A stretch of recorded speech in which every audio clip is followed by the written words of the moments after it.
Hello दोस्तों, स्वागत है आज के मेरे इस वीडियो में। आज मैं लेकर आ गया हूं आपके लिए वार्षिक परीक्षा 2023 कक्षा 11 भौतिक विज्ञान का पेपर, और इसका मैं पूरा सॉल्यूशन इस वीडियो में कराने वाला हूं।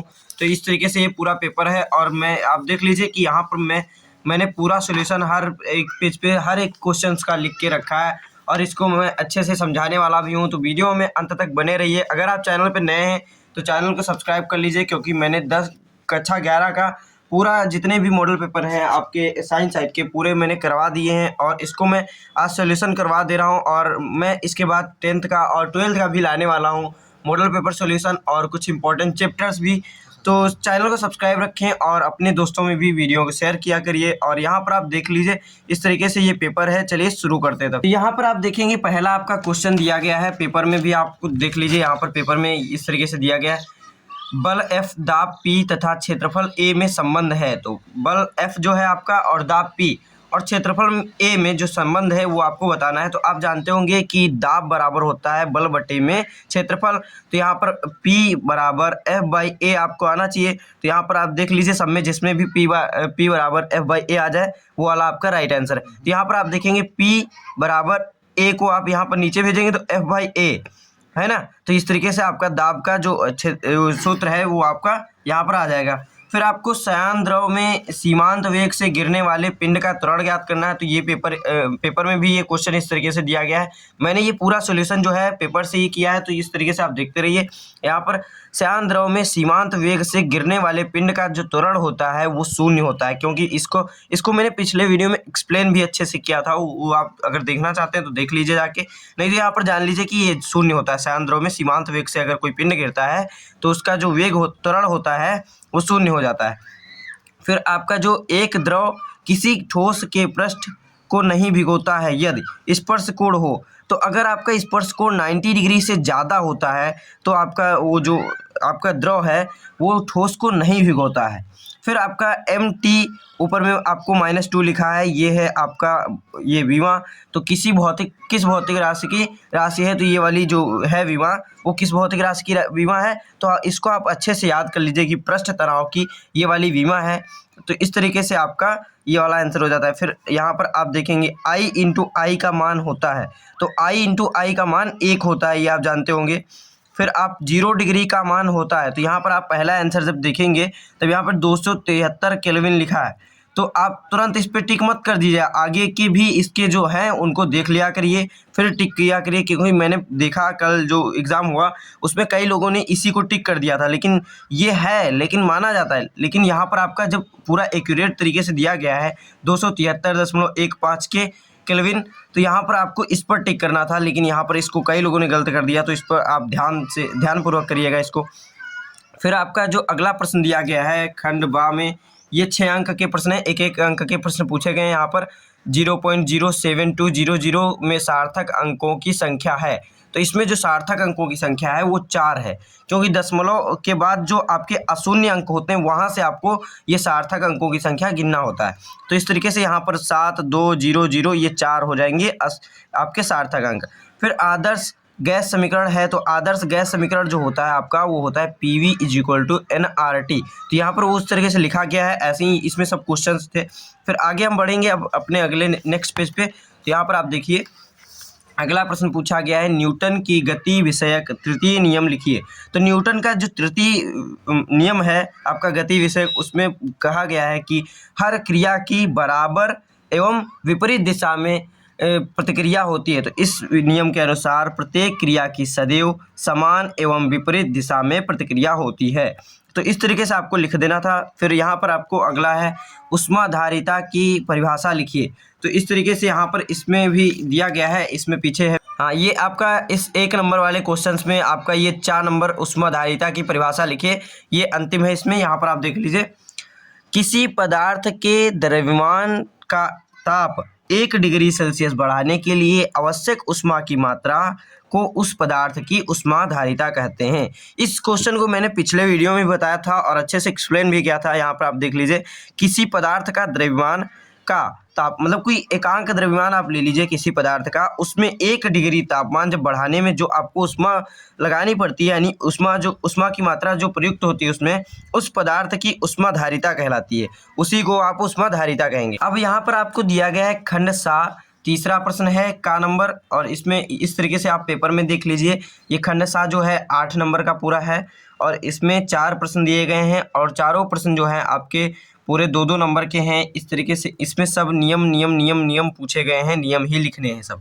तो ये इस तरीके से आप देख लीजिए। जो पहला प्रश्न है हुक्का प्रत्यास्थता संबंधी नियम लिखिए। तो इस नियम के अनुसार प्रत्यास्थता की सीमा में किसी पदार्थ में उत्पन्न प्रतिबल, जो प्रत्यास्थता की सीमा है उसमें उत्पन्न अगर प्रतिबल जितना अधिक होगा उसमें उत्पन्न विकृति के अनुक्रमानुपाती होता है, यानी कि उसमें जितनी विकृति होगी उसी के अनुक्रमानुपाती प्रतिबल होगा और प्रतिबल के अनुक्रमानुपाती आपका विकृति होगी। तो इस तरीके से यहाँ पर आप अर्थात लिख सकते हैं प्रतिबल अनुक्रमानुपाती है विकृति के, और ये अनुक्रमानुपाती का चिन्ह बदलेगा स्थिरांक में, तो यहाँ पर ई बन जाएगा प्रत्यास्थता गुणांक, यहाँ पर इसकी जगह पर और बराबर चिन्ह लग जाएगा। तो प्रतिबल बराबर ई विकृति, ई विकृति जो है आप इसको नीचे भेज दीजिए, प्रतिबल बटे में विकृति बराबर में ई कांस्टेंट बच जाता है, यहाँ पर मतलब बच जाता है ये आपका। तो प्रत्यास्थता गुणांक इस तरीके से, ये जो ई है वो है प्रत्यास्थता गुणांक। तो इस तरीके से ये वाला हो जाता है। अब हम अगला प्रश्न करेंगे, स्टोक्स का नियम लिखिए। तो स्टोक्स के अनुसार यदि आर त्रिज्या की गोली ईटा श्यानता के द्रव में सीमांत वेग v से गति कर रही है तो गोली की गति का विरोध करने के लिए माध्यम द्वारा गोली पर आरोपित श्यान बल इतना होता है, F बराबर 6 पाई ईटा आर वी। तो आपका जब पानी में कोई आर त्रिज्या की रीटा श्यानता के द्रव में सीमांत वेग v से गिरती है, अगर कोई आप गोली होगी उसको आप पानी में गिराएंगे या फिर द्रव में, किसी भी द्रव में गिराइए, उसमें अगर उसकी आर त्रिज्या होगी, कोई भी त्रिज्या होगी, आर त्रिज्या माना, फिर ईटा श्यानता होगा, उस द्रव का श्यानता जो होगा, श्यानता गुणांक वो ईटा होगा, फिर आपका वेग जो जिस वेग से आप गिराएंगे वो v मान लीजिए, उसमें गति की तो गोली की गति का विरोध करने के लिए माध्यम द्वारा गोली पर आरोपित श्यान बल जो होगा, यानी कि पानी या फिर जो आपका द्रव है उसके द्वारा जो उस पर श्यान बल लगे, जो आरोपित श्यान बल होगा वो होगा F बराबर 6 पाई ईटा आर वी। इस तरीके से ये फार्मूला है, इसको आप अच्छे से याद कर लीजिए, ये आपके इम्पॉर्टेंट प्रश्नों में से एक है, तो इसको ज़रूर आप पढ़े रहिए। फिर अगला क्वेश्चन है आपका ग नंबर, यहाँ पर द्रव दाब के नियम लिखना है। तो द्रव दाब के नियम आपको बताना है, इस तरीके से देख लीजिए। तो द्रव दाब के नियम निम्नलिखित हैं, आपको इस तरीके से लिखना है, स्टार्ट करना है। फिर किसी द्रव के अंदर एक ही क्षैतिज, तो आप जानते हैं जब कोई द्रव होता है एक ही क्षैतिज में उसके जो सभी बिंदु होते हैं सब पर दाब समान होता है, यानी कि आपको एक ही ऊंचाई हाइट में आपको क्षैतिज में सभी बिंदुओं पर आपका द्रव दाब होता है वो समान होता है। फिर किसी द्रव का दाब उसके घनत्व के अनुक्रमानुपाती होता है, तो ये तो आप जानते हैं कि जितना अधिक घनत्व होगा उतना ही अधिक दाब होगा।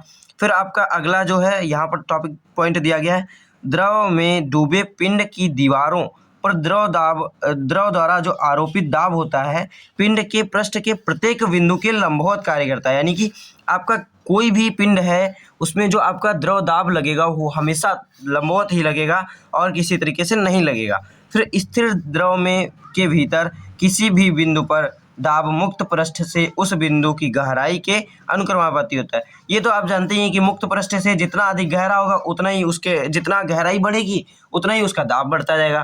तो इस तरीके से आपका द्रव दाब के नियम हो जाते हैं, बहुत ही सिंपल है। फिर आप अब देखेंगे अगला जो है पेज, उसमें हम लाते हैं ये टार्सेली का नियम। यहाँ पर अगला आपका पेपर में दिया गया है टार्सेली का प्रमेय लिखिए। तो टार्सेली का प्रमेय यहाँ पर अगले पेज पे मैंने लिखा है, तो इस तरीके से आप देख लीजिए। अगर आप वीडियो को अभी तक लाइक नहीं किए हैं तो सबसे पहले वीडियो को लाइक कीजिए, अपने दोस्तों में भी शेयर करिए। अकेले देखकर आप क्या करेंगे, और अपने दोस्तों में भी शेयर करिए तो साथ में देखें तो वो भी कुछ सीख लें। यहाँ से आप देखेंगे टार्सेली का प्रमेय लिखिए। तो किसी छिद्र से किसी द्रव के बहिस्राव जो होता है, यानी कि ये जो टार्सेली का नियम है वो किसी छिद्र, यानी कि कोई आपका मान लीजिए टंकी ही है, उसमें कोई आप कहीं पर छेद करते हैं तो उससे जो बहिस्राव होगा, जो बाहर की तरफ पानी निकलेगा, उसका जो वेग है वो आपको इसमें बताने के लिए ये टार्सेली ने प्रमेय दिया है।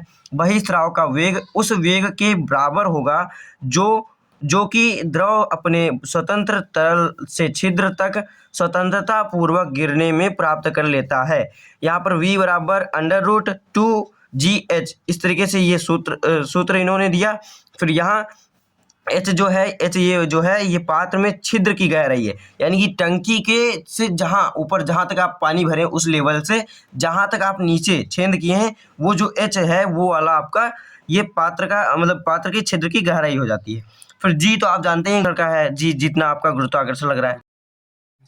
अब हम स्टार्ट करेंगे खंड दा और इसमें 30 अंक के प्रश्न दिए गए हैं, इसमें 5 अंक हैं तो आपका 6 पंचे 30, तो यानी 5 प्रश्न हैं आपके 6 नंबर के एक प्रश्न है। तो इस तरीके से यहाँ पर आप देख लीजिए और यहाँ पर आपका इसका आंसर देना यहाँ पर लिखा गया है।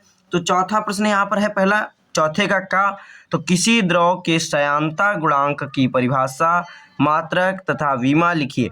तो आपका कोई भी द्रव है उसका श्यानता गुणांक की परिभाषा लिखना है आपको, फिर मात्रक, फिर तथा उसकी विमा भी लिखना है। तो इस तरीके से आप देख लीजिए किसी द्रव का श्यानता गुणांक उस द्रव की एकांक संपर्क क्षेत्रफल वाली दो परतों के, यानी कि एकांक जो बहुत इकाई की वो आपकी जो क्षेत्रफल की परतें हैं उनके बीच का जो कार्यरत बल होता है परिमाण होता है के बराबर होता है। यानी कि जो दो परतें आपकी आपस में रगड़ के चलती हैं वो उन्हीं का ये कार्यरत बल होता है का परिणाम होता है। तो जबकि परतों के मध्य होगा, ये माध्य लिखा है, वेग प्रवणता एकांक होती है, इसका एसआई मात्रक किलोग्राम बटे मीटर सेकेंड तथा विमा mt-1 L के पावर -1 है, फिर t के पावर भी -1 है होता है। तो इस तरीके से आप द्रव का श्यानता गुणांक की परिभाषा और मात्रक विमा जान चुके हैं। अब हम देखेंगे अगला प्रश्न। तो अगला प्रश्न बहुत ही इंपॉर्टेंट है, -40 फ़ारेनहाइट को डिग्री सेल्सियस में ज्ञात करना है। तो जो -40 डिग्री फ़ारेनहाइट है उसको डिग्री सेल्सियस में ज्ञात करना है। तो यहाँ पर आपको किस तरीके से बदला जाता है उसका सूत्र आप यहाँ पर लिख लीजिए। तो फ़ारेनहाइट से डिग्री सेल्सियस में ज्ञात करने का समीकरण, तो आपका जो इसका ये सूत्र होता है, ये 9 यहाँ पर नीचे लिखा है, यहाँ पर आप लिख सकते हैं, ये कई जगह इधर लिखा होता है या फिर ये पूरा 5 भी इधर गुणे में लिखा होता है। तो इससे मत घबराइएगा, ये सूत्र एक ही रहता है। यहाँ पर 9 लिखा होगा तो 9c/5 बराबर में f-32, और अगर ऐसे भी लिखा है तो c/5 बराबर में f-32/9। तो ये आपका फार्मूला है। तो c है क्या, डिग्री सेल्सियस, और f क्या है, फ़ारेनहाइट। तो यहाँ पर आप इस तरीके से देख लीजिए c/5, यहाँ पर -40 फ़ारेनहाइट दिया था तो यहाँ पर -40 फ़ारेनहाइट और माइनस में 32 इस तरीके से लिख दिए, तो माइनस जुड़ जाएगा, बटे में 9 है ही है।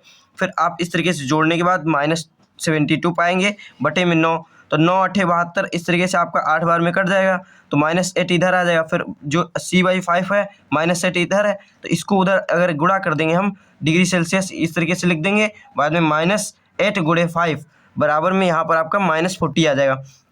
तो इस तरीके से -40 डिग्री फ़ारेनहाइट का डिग्री सेल्सियस में भी आपका -40 डिग्री होता है। तो ये आप याद भी रख लीजिए कि -40 डिग्री जो फ़ारेनहाइट होता है वो -40 डिग्री सेल्सियस के बराबर होता है। यही मान है जो डिग्री सेल्सियस और फ़ारेनहाइट का बराबर, ये भी कभी पूछा जा सकता है। तो आप अगला प्रश्न यहाँ पर दिया गया है आपका ससंजक तथा असंजक बल की परिभाषा लिखिए। ये जो प्रश्न है इस प्रश्न को मैंने पिछले वीडियो में भी दिखाया था और यहाँ पर भी दिया गया है। तो इस तरीके से मैंने इंपॉर्टेंट जो क्वेश्चन बताए थे उसमें से कई सारे क्वेश्चंस मैच कर गए थे, तो जिनसे बहुत ही फायदा हुआ। तो मेरे क्वेश्चंस जो होते हैं उनको आप जरूर देखा करिए, बहुत ही इंपॉर्टेंट रहते हैं।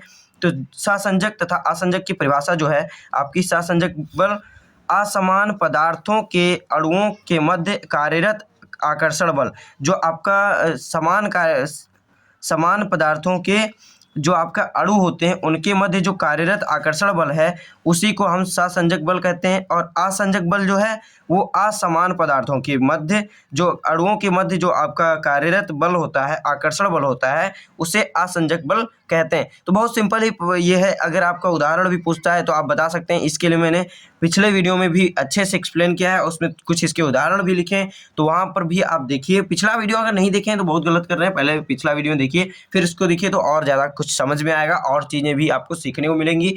कोई ज़रूरी नहीं यही प्रश्न आपके जो है एग्ज़ाम में आए, लेकिन इसमें से कई सारे प्रश्न जो ऐसे हैं जो आपके आने ही आने हैं। तो इसलिए ये वीडियोस जो होते हैं आपके इंपॉर्टेंट प्रश्न के, उनको देखना आपके लिए बहुत ही जरूरी होता है। यहाँ पर आपका अगला प्रश्न दिया गया है घ नंबर, उष्मा चालकता गुणांक की परिभाषा लिखिए, मात्रक तथा विमा लिखिए। तो आपका जो उष्मा चालकता गुणांक है उसकी आपको परिभाषा लिखना है इसमें, फिर मात्रक उसका बताना है, फिर उसकी विमा जो है वो भी आपको लिखना है।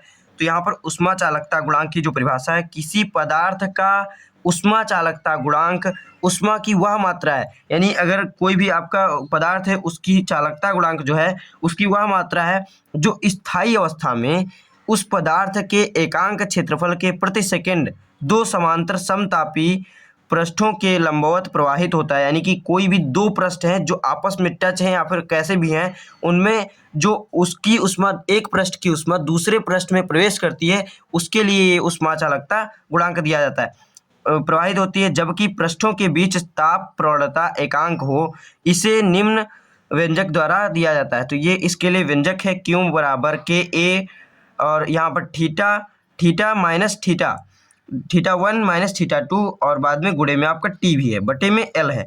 तो ये क्या क्या है, इनके लिए यहाँ पर दिया गया है कि के जो है आपका नियतांक है, जहाँ इसे उष्मा चालकता गुणांक कहते हैं। उष्मा चालकता गुणांक क्या है, के है, ये आपका कांस्टेंट ये बन जाता है।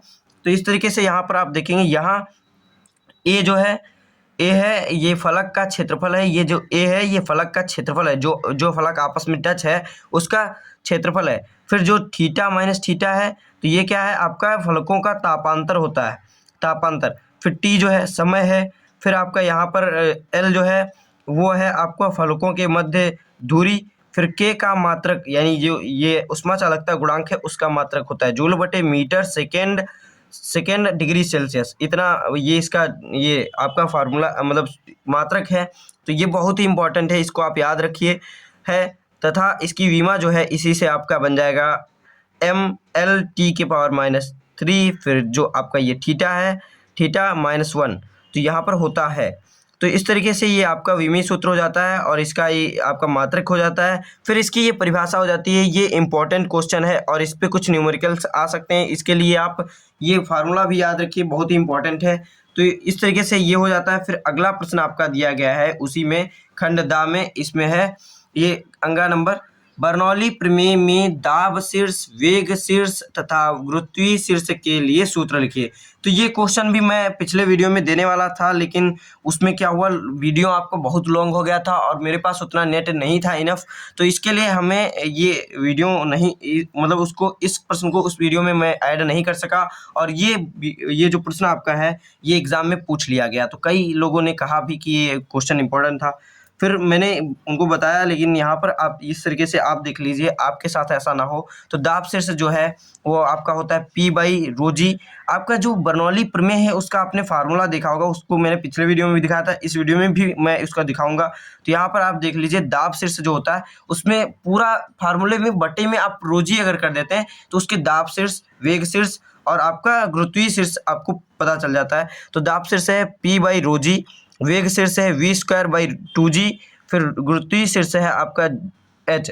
फिर दाब शीर्ष, वेग शीर्ष तथा गुरुत्वीय शीर्ष के पदों में बर्नौली प्रमेय इस तरीके से हो जाता है, P/ρg plus h plus v²/2g बराबर नियतांक जो कांस्टेंट होता है आपका। फिर सीमांत वेग की परिभाषा लिखना है। तो सीमांत वेग की परिभाषा या किन किन कारकों पर निर्भर करता है ये भी आपको बताना है। तो जब कोई वस्तु लिखा होगा, वास्तु यहाँ पर लिखा है तो वस्तु होना चाहिए। जब कोई वस्तु किसी श्यान के द्रव में गिर रही है तो वह नियत वेग जिसके बाद वस्तु का त्वरण 0 हो जाता है। यानी कि आपका जो सीमांत वेग है तो यह वह द्रव का श्यान द्रव में गिर रही हो तो वह नियत वेग होता है। वह नियत वेग है जिसके बाद वस्तु का जो त्वरण है 0 हो जाता है, यानी कि उसके बाद उसका वेग नहीं रह जाता है, आपेक्षिक वेग जो है वो आपका नहीं रह जाता है, 0 हो जाता है, वही आपका सीमांत वेग कहलाता है। तो इस तरीके से इसका सूत्र दिया गया है, v = 2/9 r² rho minus sigma और ईटा जी, इस तरीके से आपका दिया गया है। फिर इसके बाद तो यहाँ पर अगला क्वेश्चन आपको दिया गया है खा नंबर, स्टीफन का नियम लिखिए, किसी कृष्ण पिंड का ताप 300 केल्विन से बढ़कर 600 केल्विन करने पर ऊर्जा उत्सर्जन की दर कितने गुना हो जाएगी, ये आपको बताना है इसमें प्रश्न में। तो इसको मैं पूरा सॉल्व करके दिखा रहा हूँ। यहाँ पर आप देख लीजिए, इस नियम के अनुसार जो स्टीफन का नियम है, इस नियम के अनुसार किसी आदर्श कृष्णिका के प्रति एकांक क्षेत्रफल के प्रति सेकंड उत्सर्जित विकिरण एकांक क्षेत्रफल के प्रति सेकंड उत्सर्जित विकिरण की मात्रा उसके परम ताप के चतुर्थ घात के समानुपाती होती है। यानी कि परम ताप उसका जो है उसके चतुर्थ घात के समानुपाती होती है। इसलिए अर्थात यहाँ पर लिख लीजिए ई जो समानुपाती किसके, चतुर्थ घात के ना। तो यहाँ पर आप देख लीजिए परम ताप के चतुर्थ घात के बराबर ई बराबर, यहाँ पर ये जो जब हटेगा ये आपका समानुपाती का चिन्ह, तो यहाँ पर सिग्मा ये कांस्टेंट आ जाएगा, स्थिरांक ई मतलब आपका ई बराबर सिग्मा टी के पावर में 4, इस तरीके से आपका आ जाएगा। दिया क्या है, पहला दिया है 300 केल्विन, जो आपका प्रश्न है न्यूमेरिकल उसको भी सॉल्व करिए। ये आपका T1 दिया है, यानी कि पहला जो आपका परम ताप दिया है वो है 600 केल्विन। फिर स्टीफन के नियम के अनुसार ई जो ये कांस्टेंट ये स्थिरांक समानुपाती है किसके, टी के पावर में 4, इस तरीके से। फिर यहाँ पर T2 जो दिया है वो है बराबर में 600 केल्विन, ये दोनों रख दीजिए यहाँ पर, इसको सूत्र रख दीजिए इसको। फिर यहाँ पर आप जो करेंगे वो E2 बटे में E1, फिर इसका T2 बटे में T1, इस तरीके से ये होता है। तो इसको अच्छे से देख लीजिए, इसी तरीके से आपको एग्जैक्ट इसी तरीके से करना है, तब आपका आंसर सही आएगा। तो T2 बटे में T1 के पावर में 4 घात 4 है, इसलिए बाद में बराबर में 600 बटे में 300 के पावर में 4 बराबर में E2 बटे में E1 बराबर में आपका आ जाता है 16। 0 से 0 कट के ये इसका जब वर्क कर लेंगे पूरा क्लियर करके, यहाँ पर आपका 16 आ जाएगा बराबर में E2 बराबर में 16 के, यानी कि 16 गुना हो जाएगा उसके, जो आपका केल्विन है वो उसके 16 गुना हो जाएगा E2 का मान। तो इस तरीके से आपका ये खा नंबर हो जाता है। फिर अगला अब हम क्वेश्चन करेंगे, तो गा नंबर जो है आपका क्वेश्चन, यहाँ पर आदर्श द्रव किसे कहते हैं, अविरतता का सिद्धांत भी आपको यहाँ पर लिखना है। तो आदर्श द्रव किसे कहते हैं, वह द्रव जिसमें शून्य सपिंडता होती है, यानी कि वो पिचकता नहीं, दबता नहीं। इसको मैंने पिछले वीडियो में बताया था और एकदम अच्छे से एक्सप्लेन किया था, वहाँ भी आप देख सकते हैं। वह द्रव जिसमें शून्य सपिंडता होती है और शून्य सयांता का गुण उपस्थित होता है उसे आदर्श द्रव कहते हैं। तो यानी कि जो असपिंड है और असयान है उसे उपस्थित हो उसे आदर्श द्रव कहते हैं। बस ये अब आपका है अविरतता का सिद्धांत। इस सिद्धांत के अनुसार यदि कोई द्रव किसी असमान अनुप्रस्थ परिच्छेद की नलिका में धारा रेखी प्रवाह में बह रहा हो, तब प्रत्येक बिंदु पर नली के अनुप्रस्थ काट के क्षेत्रफल a द्रव तथा द्रव के वेग v के गुणनफल नियत रहता है। यानी कि आपका कोई भी जो अनुप्रस्थ काट की परिच्छेद नलिका है उसमें अगर धारा रेखी प्रवाह हो रहा है, बह रहा है कोई द्रव, तो उसमें तब उसके प्रत्येक बिंदु है उस पर नली के अनुप्रस्थ काट के क्षेत्रफल जितना होगा a, बाद में फिर आपका जो उसका वेग होगा गुणनफल, वेग और ए आपका क्षेत्रफल उसके गुणनफल के हमेशा नियत रहता है। इस तरीके से यहाँ पर आप देख लीजिए नियतांक रहता है। कहीं भी आप उस नलिका में देखेंगे तो उसका ये दोनों चीज़ें नियतांक मिलेंगी। तो विशिष्ट उष्मा की परिभाषा लिखना है और सूत्र और मात्रक उसका लिखना है। तो इस तरीके से यहाँ पर आप देख लीजिए, इसका इतना आपको उस विशिष्ट उष्मा की परिभाषा, सूत्र और मात्रक लिखना है। तो किसी पदार्थ की विशिष्ट उष्मा उस पदार्थ के एकांक द्रव्यमान के ताप में 1 डिग्री सेल्सियस की वृद्धि के लिए आवश्यक उष्मा की मात्रा के बराबर होती है। यही क्वेश्चन सेम आपको उष्माधारिता यहाँ पर पिछले क्वेश्चन में पूछा गया था, थोड़ा सा बदल दिया गया था और लोगों को लगा कि ये दूसरा प्रश्न है इसलिए इसको नहीं कर पाए। तो विशिष्ट उष्मा की परिभाषा के लिखना है और सूत्र और मात्रक। तो किसी पदार्थ की विशिष्ट उष्मा उस पदार्थ के एकांक द्रव्यमान के ताप में 1 डिग्री सेल्सियस की वृद्धि के लिए आवश्यक उष्मा की मात्रा के बराबर होती है। विशिष्ट उष्मा का एसआई मात्रक जूल प्रति किलोग्राम डिग्री सेल्सियस होता है। तो इस तरीके से ये इसका विशिष्ट उष्मा का परिभाषा, सूत्र, मात्रक हो जाता है। अब हम बढ़ते हैं अपने अगले क्वेश्चन की तरफ। तो यहाँ पर अगला क्वेश्चन आपको दिया गया है, पृष्ठ तनाव की परिभाषा, मात्रक और विमा आपको लिखना है। तो पृष्ठ तनाव वह बल होता है जिसका मान द्रव के मुक्त पृष्ठ क्षेत्रफल, मुक्त जो आपका द्रव है उसका मुक्त पृष्ठ क्षेत्रफल जो है पर खींचा गया काल्पनिक रेखा की प्रति एकांक लंबाई पर लंबवत कार्यरत बल होता है। जो आपका ये खींची गई रेखा है उस पर एक प्रति एकांक लंबाई पर लंबवत कार्यरत बल जो होता है वही आपका पृष्ठ तनाव होता है। इसको अगर आपको नहीं समझ में आया एक बार में तो यहाँ पर आप वीडियो पीछे करिए और इसको दोबारा सुनिए या फिर एक बार आप खुद से पढ़िए तो फिर आपको अच्छे से समझ में आ जाएगा। मात्रक जो उसका होता है न्यूटन बटे मीटर होता है, विमा mt-2 होती है। और अब हम बढ़ेंगे अपने अगले प्रश्नों की तरफ। यहाँ पर दिया गया है खंड सा, तो यहाँ पर आपका खंड या दिया गया है, सा नहीं खंड या दिया गया है। 20 अंक के प्रश्न हैं यहाँ पर और इसमें 4 प्रश्न हैं टोटल और ये इस तरीके से लॉन्ग क्वेश्चन हैं और ये 5-5 नंबर के प्रश्न हैं। तो यहाँ पर इनका आप देख लीजिए।